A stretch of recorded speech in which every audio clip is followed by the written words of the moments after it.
നിനക്കെങ്കിലും ഒന്ന് ചിന്തിച്ചൂടെ? ഒരാഴ്ച പോലും ആയില്ല തമിഴ്നാട്ടിൽ ഇതണക്കുള്ള വ്യാജ മദ്യം കുടിച്ച് 10-40 എണ്ണമാണ് മരിച്ചത്. അവരും കുടിച്ച ഇതേ സാധനമായിരിക്കും. നമുക്കറിയാൻ പറ്റുമോ ഏതാണെന്ന്? അത് തമിഴ്നാട്ടിലല്ലേ അളിയാ, അത് തമിഴ്നാട് തന്നെ.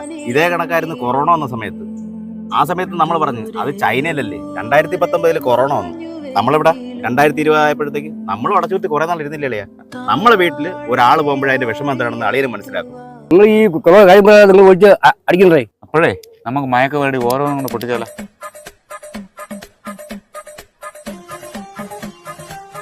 നിങ്ങൾ ഞാൻ താ പറഞ്ഞു. എന്തിനാ അളിയ ആ സാധനം കുടിക്കരുത്. ആ കൊച്ചുങ്ങൾ എന്നല്ല അതിനകത്ത് സർപ്പം കണ്ട തട്ടിയിട്ടളിയ. സർഫാ? അയ്യോ എനിക്ക് ബാത്റൂമിൽ പോട്ടളിയ. വയ്യളിയ വളി വയ്യ വയ്യ വയ്യ വയ്യ.